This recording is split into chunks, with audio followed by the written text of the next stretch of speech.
occupied trying to sort out the truth from his tall tales. So let me introduce, please welcome Death Valley Scotty and Bessie Johnson.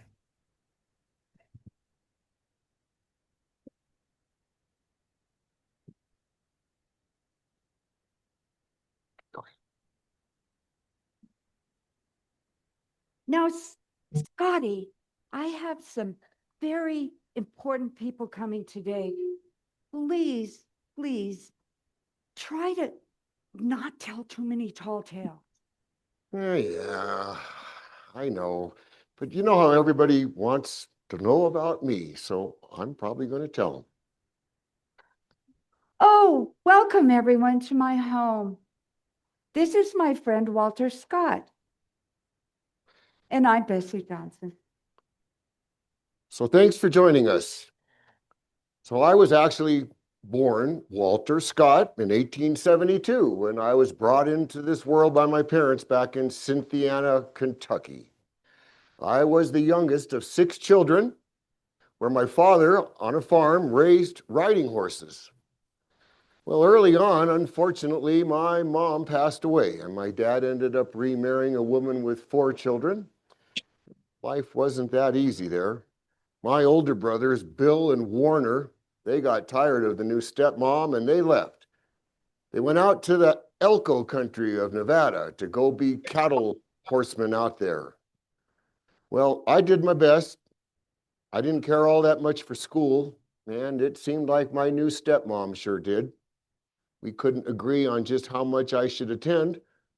So when I was 11, I left and I joined my brothers out there in the Elko country as a horseman. I enjoyed it, rounding up those cattle. When it came time to go to market, we drove those cattle all the way down to the market in San Bernardino, where we were able to sell those cattle off. One of our buyers was actually the U.S. Army. General Wheeler was doing a survey party out here trying to establish the state line between Nevada and California down in the Mojave Desert. Well, some of the men in Wheeler's party, they told me how they were actually looking for somebody to join them out there in the Mojave to be a water boy. Well, I had done my time there in the Elko country and I decided what the heck, and I joined them. And I went out to the Mojave and delivered water to those people taking surveys. We were right not far from the path of the famous 20-mule team wagons that would come out of Death Valley and haul the borax. I'd stick up a conversation with those drivers. We'd see a new one every 3 or 4 days. And they told me that the borax company there in Death Valley was looking for a young man to come there and take care of their stable of mules in between them being used to drive the heavy borax loads down to Mojave. Well, again, I was a young man looking for adventure. They also told me they had real housing there in Death Valley, so I decided I'd give it a try. When I got there, I liked Death Valley. The stark barrenness and the intense quiet, well, it was a place where a man could lose himself or maybe find himself. So I spent the better part of a year working for Mr. Coleman and the borax operation there in Death Valley. And I ended up finally moving on, though I enjoyed my time there greatly. For the next little while, let's see, I drove a wagon for a rancher. I did a little mail delivering in southern Nevada. I even worked on a train for a little while as a laborer. But I eventually rejoined my brothers there on the Humboldt. And I became a very good horseman, learning how to break those broncs, train them, get them to do exactly what we wanted. It was 1890, a guy by the name of a talent scout came into our cattle camp. He was looking to hire some cowboys for Buffalo Bill's Wild West Circus. Well, I was probably the finest cowboy around. And he ended up hiring me on the spot, and I joined that legendary menagerie. Well, for the next couple of years, I traveled to nearly every big city in the country being part of the Wild West show. I worked right alongside the great Chief Sitting Bull, who was part of Cody's show, along with little Miss Sure Shot Annie Oakley as well. It was a great time. One of the men that Cody employed, his name was John Burke. He was the publicist for the Wild West show. And boy, did Burke know his job. Heck, some of the mothers of some of those entertainers wouldn't even recognize him by the stories that Burke would write about them and submit to the newspapers. He knew his work, and I studied every stratagem of that guy myself, learning how to market and promote. And I'm proud to say that I've worked that down to a fine-tooth comb and got quite good at self-promotion. We toured not only just about every town in the United States, but in Europe as well. I spent 10 years working with Wild West show of Buffalo Bill Cody, and I was the most famous person in the show. I was his best trick writer, and people would come to the show just to see me. I looked through the brochures and I don't even see you mentioned, Scotty. Oh, then you're looking at the wrong brochures, Bessie, that's all. I was indeed the star of the show. Well, once when we were in New York, the day before the show started, I was downtown New York at a candy store. And there were 5 beautiful young girls working behind the counter there. Well, I invited all of them to come to the show that night and be my guests so they could see the star of the show. Well, they all 5 showed up and we had a great time.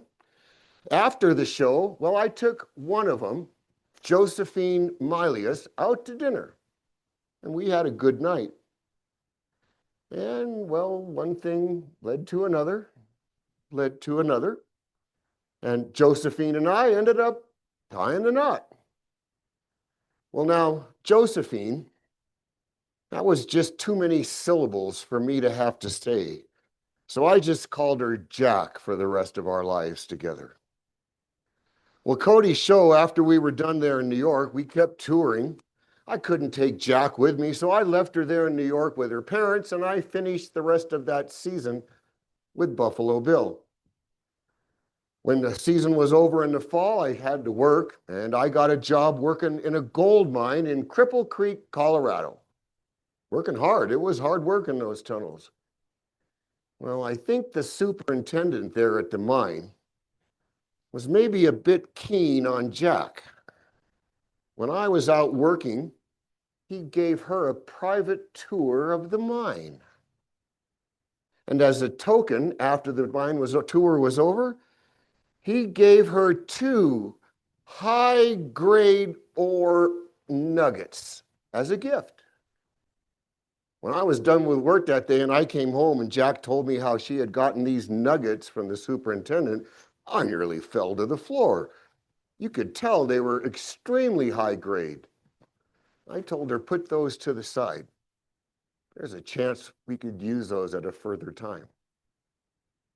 Come spring, Buffalo Bill's show got going again. Jack and I went back to New York where the first show was going to be held. And we were going to have a parade on Saturday before the show that night, right down Madison Avenue. Cody felt that by getting all the performers in the show to march down the street, that would draw in more people to the show. Well, the parade time was 11 o'clock. We were supposed to report. The night before, I saw a few of my old cohorts, and we had a few celebratory drinks that night. And let me just say, when it came to be parade time, I was still a little rough around the edges. I didn't think Cody would mind if I just sat this parade out. So Jack and I found this place right alongside the curb in Herald Square. We sat there waiting for the big parade to start. Well, it didn't start till 11:15. It was late.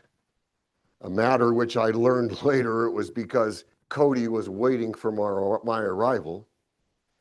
Well, soon enough, here at the front of the parade comes Buffalo Bill Well, his white stallion prancing like a Prussian soldier.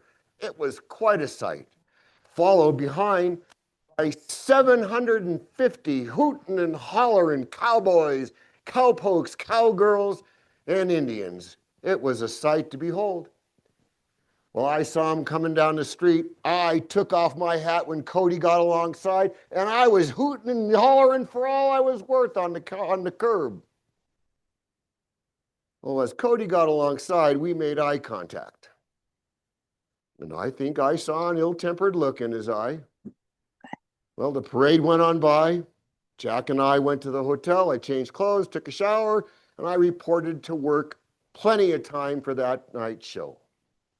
Well, when I got there, the stage manager told me Cody was docking me a week's wages because I had missed the parade. I told the stage manager to tell Cody to put an egg in his boot and beat it. I quit. Oh, Jack got all salty when she learned I had quit my job. But heck, I'd always wanted to try my hand at mining.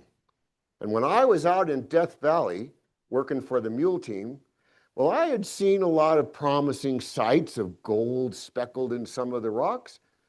And I wanted to get back to Death Valley someday and give it a try. So I would start making plans, but there was only one problem. If you're going to go out prospecting for gold, well, you need to have a little money to buy the supplies and take care of the expenses until you find some. Most prospectors find a grub staker. You don't know what a grub staker is? That's when a prospector goes out and finds somebody with a lot of money that'll give it to the prospector, pay the expenses for a share of any profits once that gold or silver mine come in. So I thought about who I was going to try to find, and I was in luck. Because a couple of years before in Cody's show, when we were in New York, this gentleman by the name of Julian Gerard, he was a big financier from the Knickerbocker Trust Company. He held a private party for many of us stars of the show. I struck up a conversation with him, and he was pretty interested in my time in Death Valley.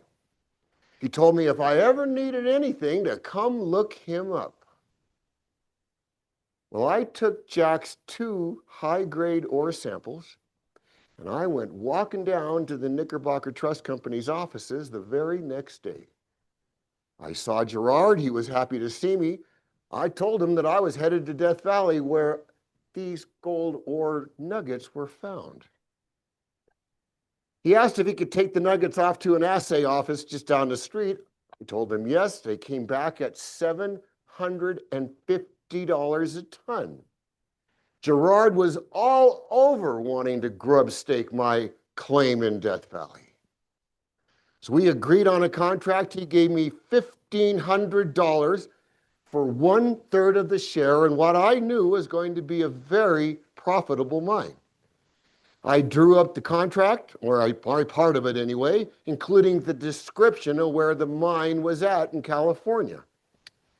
If you actually looked at the location of Scotty's mine, you would have been in downtown San Bernardino. Oh, I always felt adding a little mystery to something just adds to the satisfaction of it. So I got Gerard's $1,500. We signed the contract, and I got on the train the very next day to head to California and go to Death Valley.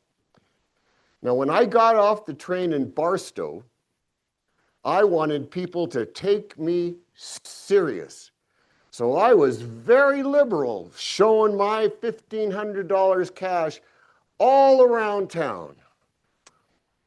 Where no mine has produced paper money, the local inhabitants knew he was just full of it.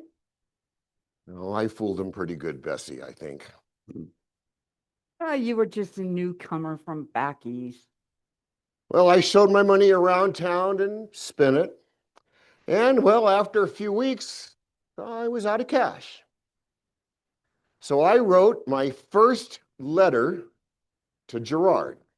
You better drink some water before you go. Had some, Papa. Bessie. I wrote my first letter to Gerard, and I was very proud of it. Let me share you with what I told Gerard that day. Okay, I have been working the mine alone, and she is all right.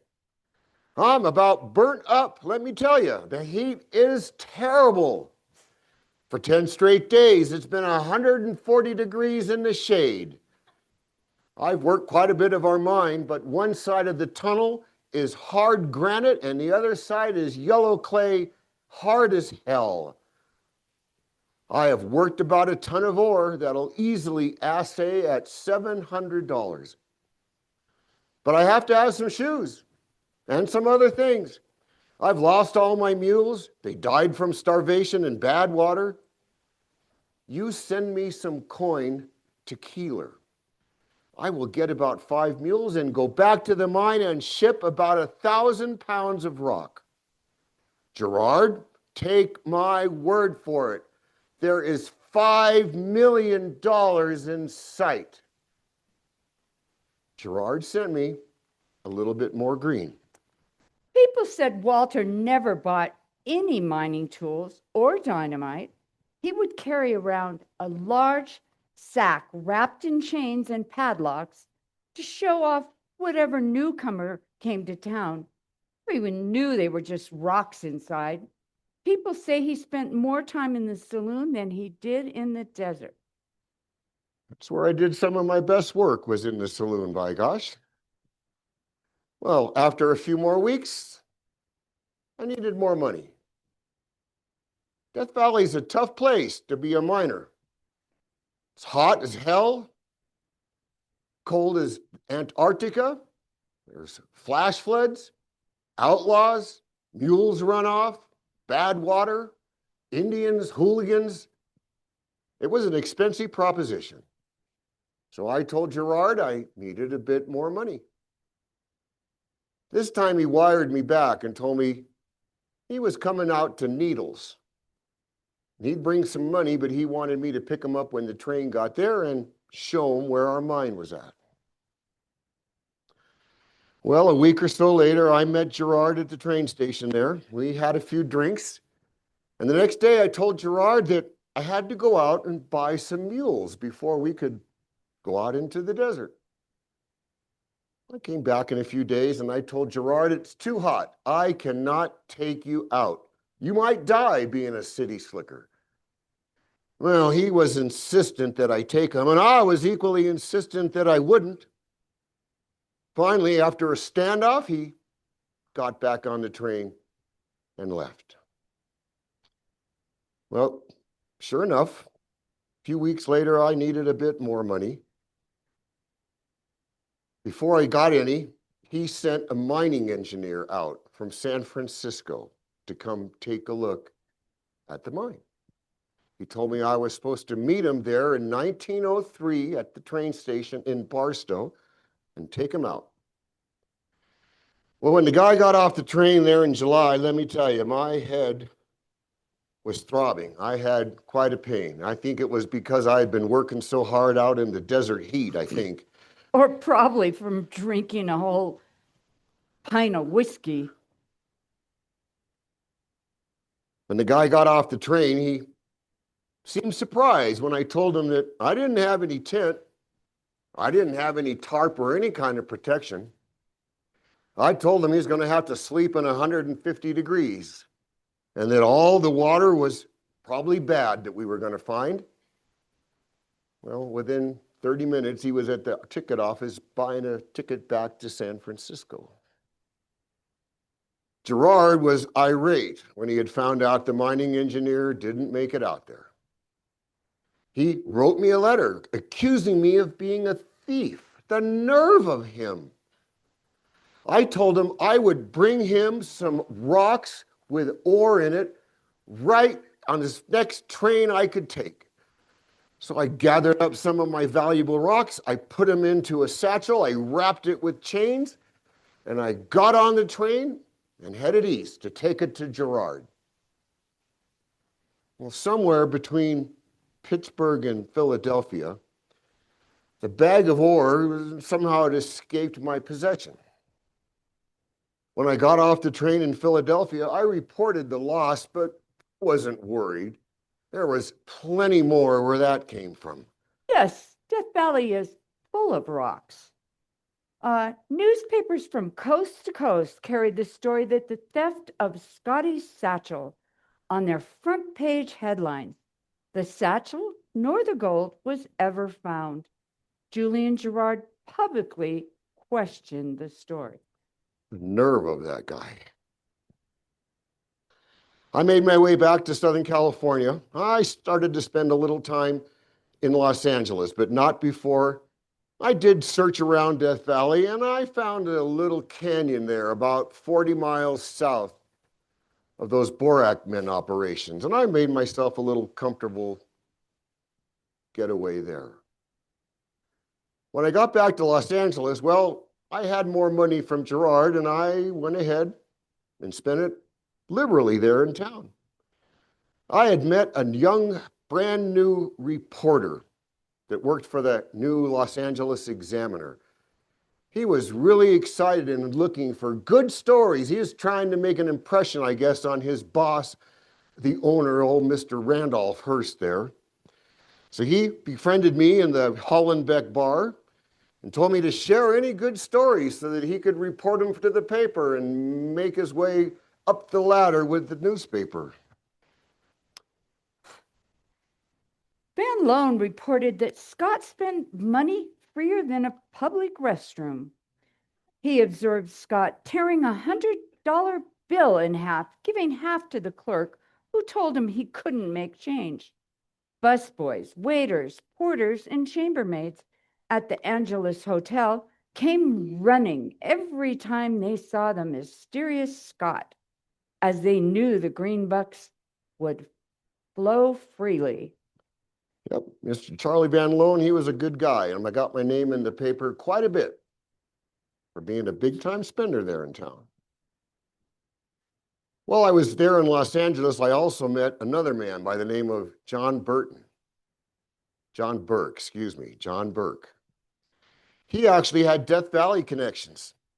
He and some other investors owned the Big Bell mine there high up in the Funeral Mountains, and a few other mining claims as well. He was looking for investors to buy in to his Death Valley mining. He knew I had a good association. He saw my name in the paper a lot. And over a few whiskeys, he told me, wouldn't it be great if together we could have a large publicity stunt that would draw attention to you and to Death Valley, and maybe get some more investors to come here and spend their money. Burke kind of suggested that maybe we should try to set a speed record on the Santa Fe Railroad to make the fastest time ever from Los Angeles to Chicago. Well, it sounded okay to me. I went down to the Santa Fe office the next day and told the ticket agent that I was interested in so that I could get to Chicago in record time to set the new record. He said it would cost $5,500, and I was able to come up with the money somehow. So I told the press and Van Loan that I was going to set a speed record on the Santa Fe Railroad all the way to Chicago. My name was in every newspaper, not just in Los Angeles, but across the country. July 9th, 1905 came, and the train was scheduled to leave Union Station in downtown LA at 10 o'clock in the morning. There's only going to be a handful of passengers, plus the train crew. Charlie Van Loan, the newspaper reporter from Hearst Newspapers. The Santa Fe Railroad had their own publicity man. My wife, Jack, was there. And I found a little orphan yellow dog on the way to the train station that I took in, and I even bought him a $1,000 diamond-crusted collar just for the trip. We departed Union Station about 10:30 in the morning, and the Santa Fe Railroad had cleared the tracks all the way in our path. As we got out onto the Mojave, we ate the finest food, 2-inch thick porterhouse steak a la coyote, consomme, squab under glass. It was an incredible meal that they prepared for us on the train. And every time we pulled into another train station, they telegraphed our progress across the country. It was quite a trip as we sped our way along. On the morning of July 11th, we were now in Illinois, headed to Chicago, right across the flat cornfields of Illinois. The entire way was lined with people wishing us well as we went. When we pulled in to Chicago's train station at just before noon on July 11th, there was over 1,000 people there to greet us. We had broken the old record by nearly 8 hours. And the newspaper had dubbed it the Coyote Special. Well, I spent 2 days in Chicago taking care of my adoring fans that were so interested. And then I see Gerard in New York. When I got off the train in New York, there was another 500 people there. They were so excited as I walked from the train station to my hotel. People were crowding around me and jostling and pushing. When I got to the hotel, one of the local newspapers noticed how I'd been treated by the crowd, and he said, "Aren't you worried about people pickpocketing?" And I said, "Nah, keep fish hooks in my pocket." Many people, especially the newspaper men, were suspicious if Scotty had actually paid for the record-setting run himself. Talks circulated that the mining promoter from Death Valley, Burton Gaylord, along with a few associates, had paid for the publicity-setting trip as a way to bring attention and hopefully investors to their mining venture in Death Valley. This is it. It's a lecture. They're dressed in costumes. Thanks for getting the name of the guy right there for me, Bessie. I didn't want to interrupt you in the middle I of it. appreciate it very much. So I came back to Southern California. I didn't see Gerard. In November of 1903, I got a telegram from him. He sent in another mining engineer, some guy named Antonio Apache, educated engineer that's going to come and want to see the mine. Well, I met the train when it pulled into Daggett, and I didn't know this guy from Adam. I was supposed to take a complete stranger to my mine in Death Valley. I refused, and I told him I wouldn't do it. Well, Apache wrote Gerard, and he told Gerard he thought I was a complete fraud. And that ended up being the end of the money that Gerard would grubstake me. But I didn't care, because I was getting ready to be a stage star. There was a screenwriter from Los Angeles by the name of Charlie Taylor. He had come to me when I got back, and he said he wanted to write a play called Death Valley Scotty, King of the Desert Mines. I was going to be the star, playing myself. Well, I told him I'd be happy to oblige him. Taylor said, "Good. Give me a couple of months to write it, and we'll make do." So in the meantime, well, I had to keep myself busy. It wasn't just Gerard that I had gotten to invest in my Death Valley mines. I had met other well-off people back east, including one Albert Johnson, along with another investor called Daniel Owen. Well, about the same time I learned that I was going to be a stage star, I got a note from Owen and Johnson, and they told me they were coming out to California because they had invested money in me for the better part of a year, and they wanted to see the mine. Robert's my husband, a brilliant and wonderful man. He's the president of the National Life Insurance Company of Chicago. And he's involved in many business ventures, including mining. So the train pulls in there to Daggett. with Johnson and Owen on it. I had hired about 6 men to come with me if we were going to make this mining expedition. I needed some help, including I even hired my brothers Warner and Bill as some of the men to go on this mine hunt expedition. Scotty's brothers knew him all too well. They insisted on being paid in advance before they agreed to help Scotty at all. They always were the greedy type. So we left the Daggett station there, the 6 of us, a couple of wagons, horses and mules, picked up Johnson and Owen there, and we headed off into the Mojave towards Death Valley. On the second night, it was a multi-day trip to get there. On the second night, I told 2 of the other hired men to stay in this camp with some of our supplies. We don't need all of these supplies for the rest of our trip to Death Valley. Stay here with them and keep them for on the trip back. So the next day, the rest of us, including my 2 brothers and Johnson and Owen, we headed up the Panamints into the narrow defile of what's called Wingate Wash. Well, it narrows down on the canyon there. I was a little bit towards the back. My brother Warner was driving the wagon in the front. All of a sudden, 2 shots rang out. And then I hear Warner cry out, "I've been shot." That wasn't how it was supposed to go.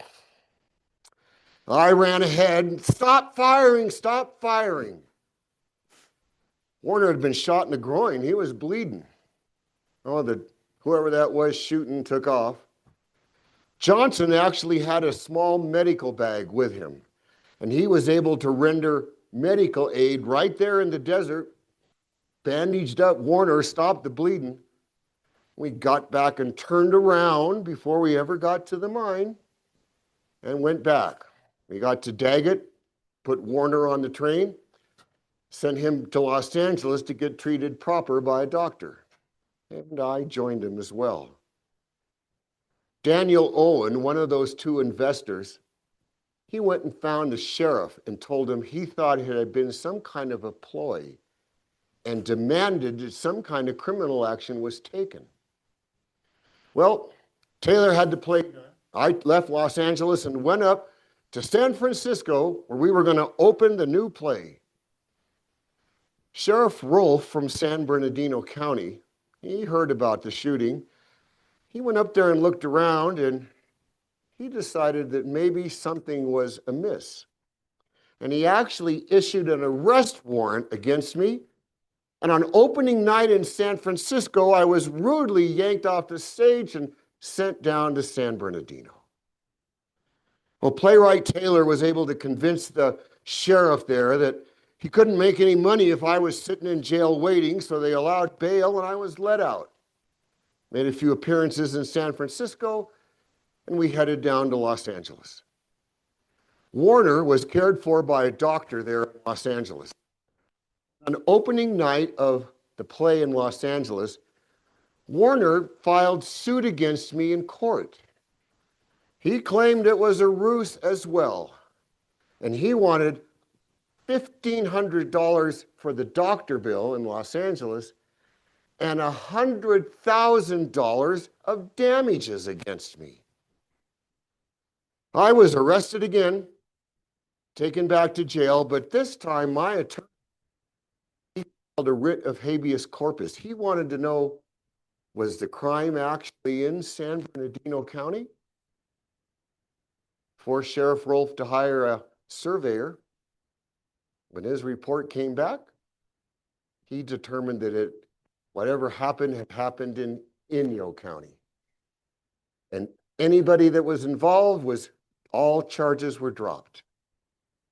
And there in Inyo County, well, the sheriff, he had better things to do than file any charges, and we went on our way. Well, the play continued. We left town. Warner finally agreed to drop the damage charges against me if I would agree to pay his $1,500 doctor bill there in Los Angeles. Well, I agreed, but I had to leave town and I had to leave before I could pay the doctor, so I took off. Well, that was the end of any more money from Owen, of course. And Albert Johnson, Bessie's husband, well, he continued to grub stake me, though on a much lower level. It became known as the Battle of Wingate Wash, with lots of press coverage, of course. So I went along, but without somebody to grub stake me on the level I had been used to, well, I had to actually get a job. I ended up working in a mine in Goldfield where they worked like dogs. I had no second thoughts about removing a few high-grade ore nuggets when I would see them. And it was about this same time, I hadn't seen Jack in a while. I get a telegram from her. She's living up in Reno. She tells me she gave birth to a son. I said, good, name him Walter Jr. Well, shortly after that, there were some other mining investors there in the Death Valley area that were trying to sell mining stock. And they told me they'd pay me a little bit of green if they could put my name on the stock. Well, I could always use a little more green. And before you knew it, stocks were issued in the Death Valley Scotty Mining Company. My name was back in the papers again, where people were clamoring to come about to get it. I told people, the newspapers reporters, that I'd been given $100,000 of my name, and I was going to get $50,000 a month until I got $1 million. Well, the newspapers ate it up, and that doctor in Los Angeles, who hadn't been paid yet, he read about it too, and he filed a court case against me demanding payment. And at the same time, a grand jury in Los Angeles started to investigate the sale of the stocks with my mining name on it in case fraud had happened there. Well, I had to go to court. And all I could do was admit that I didn't have any money other than what I had been given. I had to admit in court, I had no gold mine. I was disparaged in the papers greatly and shamed every day for a month. It was a terrible ordeal and one that I don't think I'll ever forget. My husband Albert first started a relationship grub staking Walter in 1904. In 1906, Albert went with him on the Wingate Wash debacle to inspect his investments. In 1909, Albert came to Death Valley and spent a month hanging out with Walter, but was never taken to any mine. But Albert really liked Death Valley and Scotty. He had suffered a serious back injury in 1885 and found the warm desert climate invigorating and rejuvenating. He never felt better. Albert began to come to Death Valley every winter and stay for several weeks at a time. He talked so highly of the area, I began to accompany him on his Death Valley trips. In 1915, Albert began to buy up property in the northern reaches of Death Valley around an area called Grapevine Canyon. Within a few years, he had purchased 1,500 acres. For my first few trips with Albert, we stayed in a large canvas tent, but good grief, there were spiders and snakes and scorpions. I told Albert he had to build me a solid home if he expected me to come with him in the future. And I'd still remain acquaintances and even friends with Albert. I remember when you had told him you wanted a house, he actually first submitted his interest to architect Frank Lloyd Wright to submit plans for a home there in Death Valley. But Albert thought Wright's plans were too avant-garde for us. I suggested he hire a former classmate of mine from Stanford University to design our home, and he did. So in 1922, as I was wallowing in disgrace still, Johnson hired a couple of dozen men to start work on his Death Valley home. First, it was going to be a rather modest affair, 2 parallel buildings, 32 feet wide by 96 feet long. But then things began to change, and it soon turned into a Stanford-esque kind of structure where they connected the two buildings with a courtyard. And before you knew it, Johnson had a 16,000 square foot Mediterranean style home there at the head of Grapevine Canyon. The Johnsons, man, they built everything to the highest level. They loved gadgets and comforts. They put in a huge solar hot water system there in the 1920s, provided all the hot water they could use. They built several outbuildings and apartments that would house the visitors and the workers or anybody else that would come.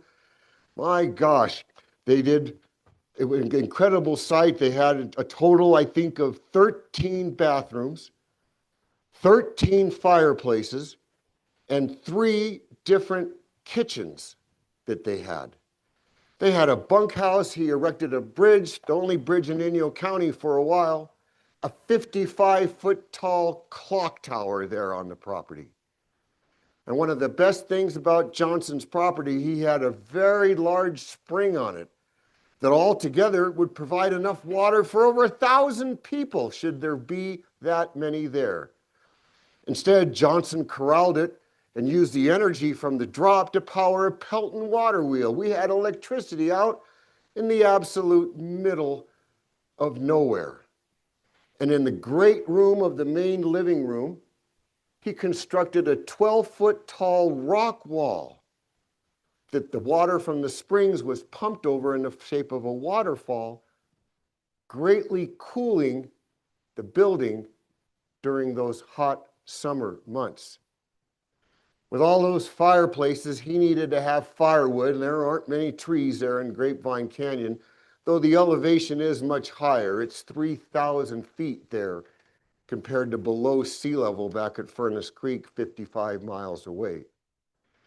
So he had heard that the old Tonopah and Tidewater Railroad, which had hauled borax after the 20 Mule Team days out, along with some gold from rhyolite and Beatty as well. The Tonopah and Tidewater was going out of business, and they were selling the entire lock, stock, and barrel for a good price. Johnson went and bought 100,000 railroad ties for $1,500, hired the men to yank them up, bring them back to the castle. We had one fire built from those railroad ties. Oh my God, did it stink? Seems like they'd been soaked in creosote, and they didn't make the best firewood for us. Johnson had concrete plant erected right on the property that made concrete fence posts, over 2,000 of them, that encircled our 1,400 acres of our property. We sent, well, Johnson sent interior decorators to Europe to go buy the best furnishings and bring them back. It was an unbelievable affair that Johnson had built there out in the desert. At its peak, there was over 100 men working on building our castle. Well, including several local Paiute and Shoshone Indians that were in the Death Valley area as well. And then once the house was built well enough, well, no alcohol and no gambling was allowed on the premises. Fortunately, Johnson had built me a small cabin down at the mouth of the canyon about 2 miles away. I'd hang out at the bigger building, but if I wanted my drink, I had my own place to go. And then when Bessie was on property, everybody, except me, was expected to attend her 3-hour Sunday sermons that she would have. A la Amy McPherson. It was well, with the big building being built in the absolute middle of nowhere, word finally started to spread among newspapermen back in Los Angeles. And by the mid-1920s, they started showing up. They wanted in the desert they had heard so much about. Well, I was there to greet them when they got there. They had come a long ways. They were looking for a good story. And Johnson didn't like publicity. He shunned it. Somebody had to talk to these newspaper reporters, right? One of them commented, "Man, this home looks like a castle." And I agreed, it did. I picked up the paper in Beatty about a week later. It was the LA paper that had been shipped up on the train, and I read it, and right there on page 1 was the term castle. I made my way to Los Angeles within a week, and I was the hit of every publicity man in town. Stories were written in every newspaper as I told them I was building that castle with my own gold mine from Death Valley. I was right back where I wanted to be. All the bad things that had been said about me years before were all in the past. Albert didn't like publicity. He felt more people knew we were well off, the more people would ask us for money, donations, charity, and handouts.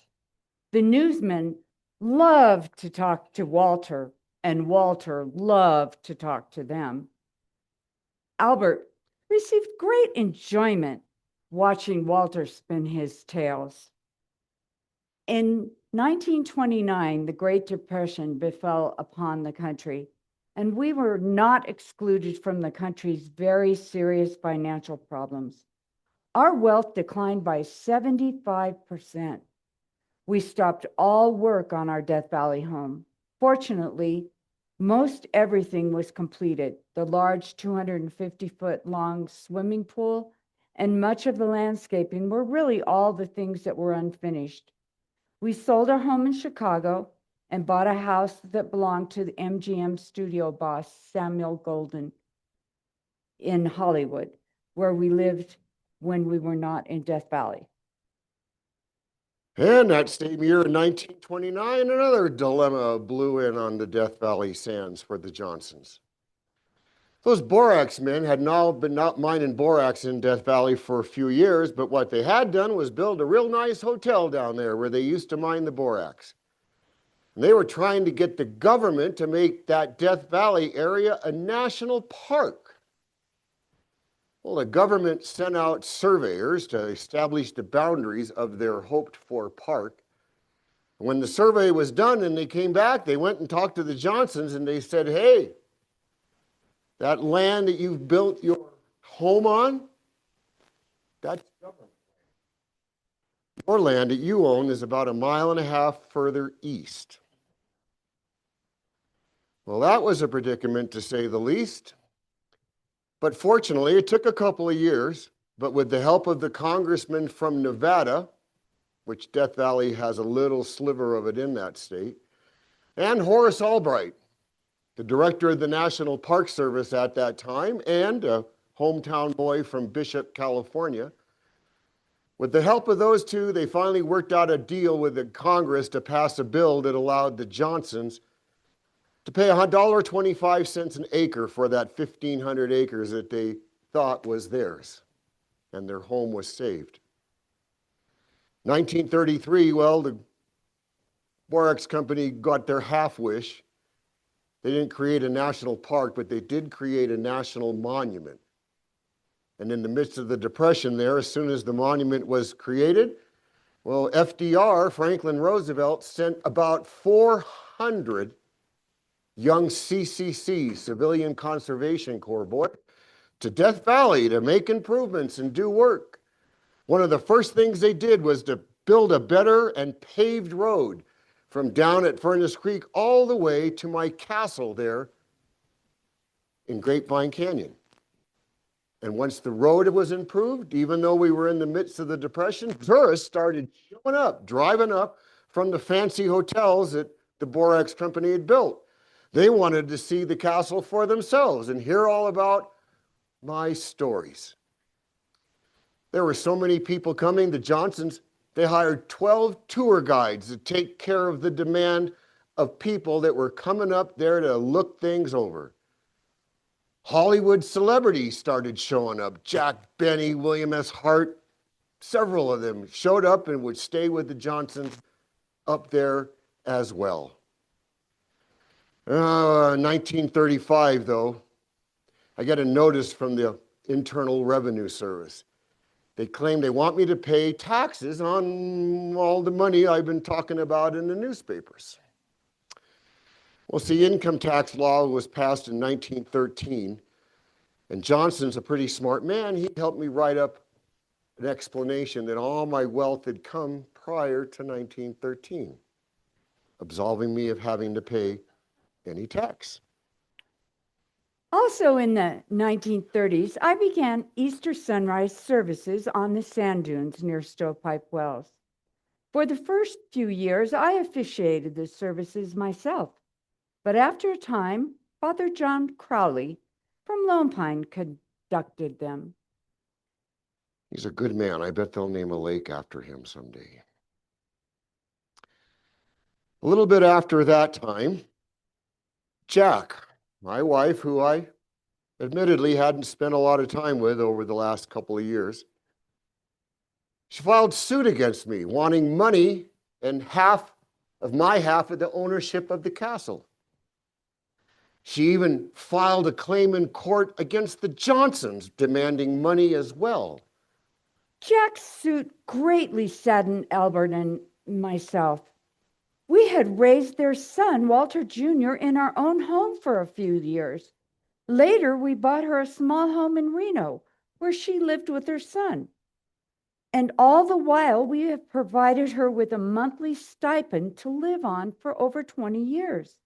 The judge believed us when we say the only money Walter has ever had was money that we gave him.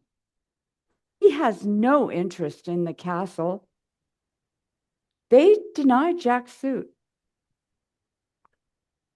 And in 1940, Julian Gerard, my original grub staker, resurfaces on the scene.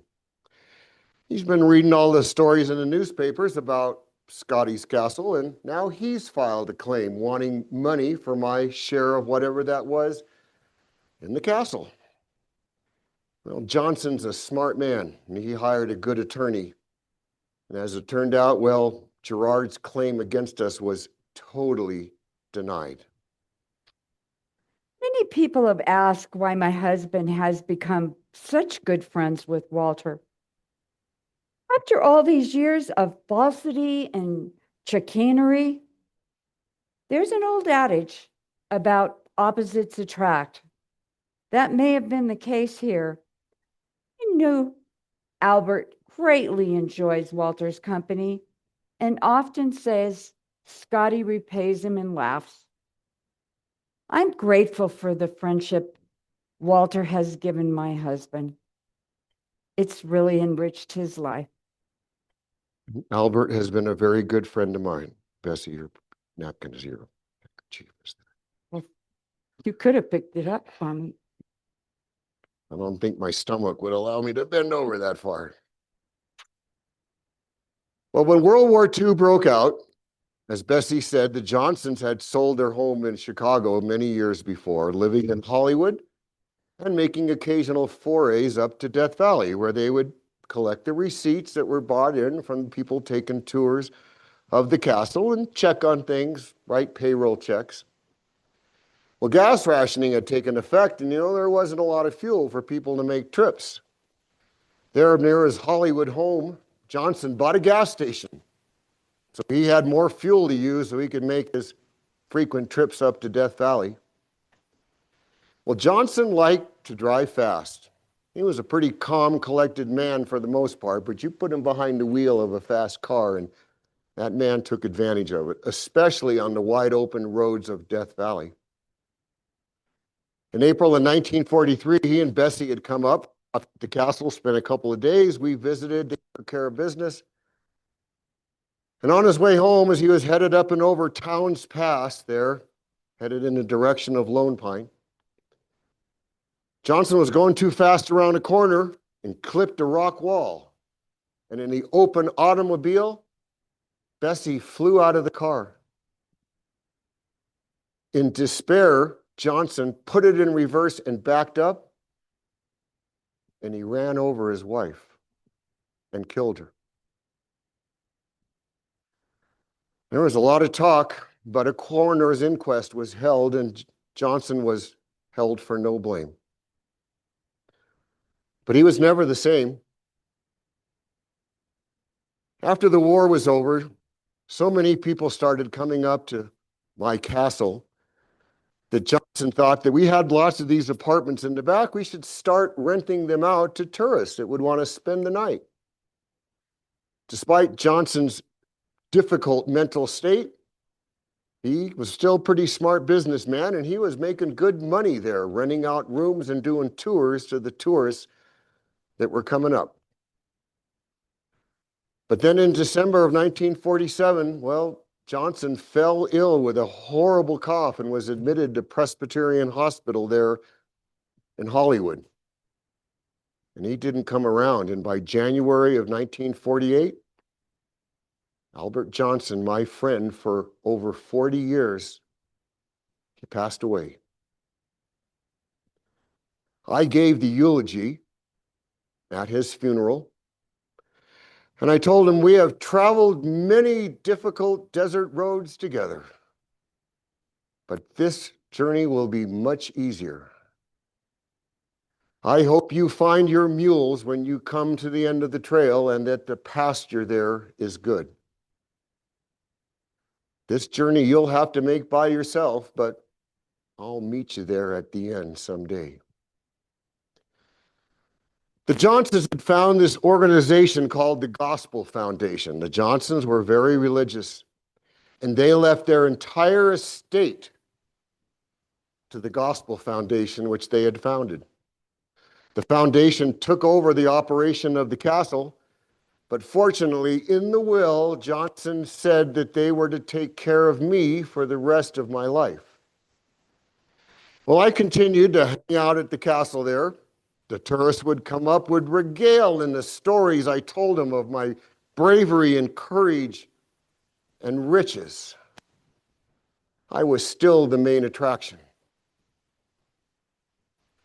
Well, in 1951, I developed a circulatory issue, and my legs don't work so good anymore.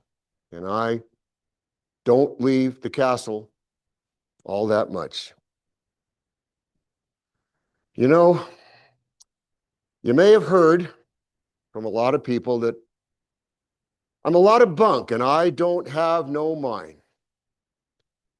Well, I ain't got no mind. That's true. Because a mine claim has to be legally recorded to be considered a mine. So I ain't got no mind. But you show me, where is the man that can challenge me, that has spent $1 million just having a good time? If they ask you how I did it, well, you tell them, Walter Scott, king of Death Valley, it's none of their damn business. Good night.